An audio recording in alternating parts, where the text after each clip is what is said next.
তো আজকে দেখো ক্লাস 7 ইংলিশের ডাব অ্যান্ড ডাডি যে বোঝা রয়েছে তুলসী প্রকাশনীর এর দেখো 146 পেজের যে এক্সারসাইজগুলো রয়েছে সেগুলো নিয়ে আজকে আলোচনা হবে। তো আজকে দেখো যে থেকে আলোচনা হবে choose the correct model in feel in the blanks, অর্থাৎ এখানে কারেক্ট মডেলটাকে বসাতে বলা আছে। তো কী হবে দেখো, you should obey your elders.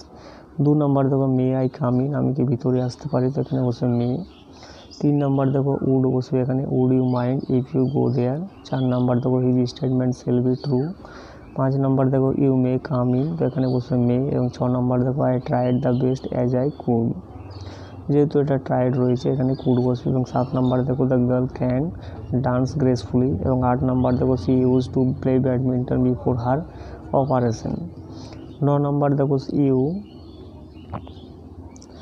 এখানে কিন্তু শুড বসবে, you should have a morning walk. এবং 10 নম্বর দেখো we must clean our classroom.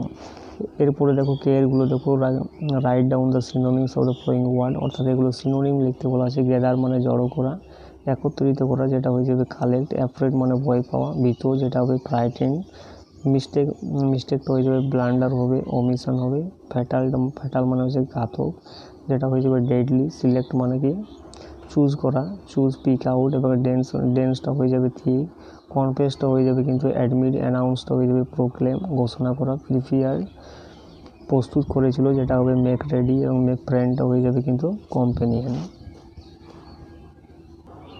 এরপরে এলেরগুলো দেখো fill in the blanks with antonyms of the word given in the bracket, অর্থাৎ ব্র্যাকেটে যে শব্দগুলো দেওয়া রয়েছে সেগুলোর অ্যান্টোনিম লিখতে বলা হচ্ছে।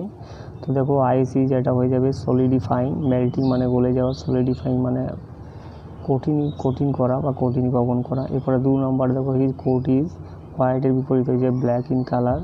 এরপরে নিচের বিপরীত হয়ে যাবে এখানে নেফিউ, তাহলে I have brought friends for my nephew. এরপরে নয়েজি রয়েছে যেটা হবে কোয়াইট মানে শান্ত, it is very quiet in this place. Under মানে নিচে, ওভার মানে উপরে, তাহলে my cat can climb over the fence মানে কিন্তু বেড়া।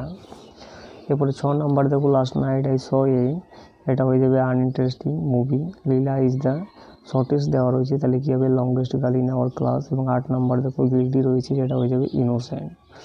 The court found the convict innocent. এবং 9 নম্বর দেখো এখানে দেওয়া রয়েছে সুটেবল যেটা হয়ে যাবে unsuitable, Nikhil is unsuitable for is job. 10 নম্বরে দেখো এখানে অ্যাডভান্স দেওয়া রয়েছে যেটা হয়ে যাবে backward, the French army backward as they encounter a huge loss.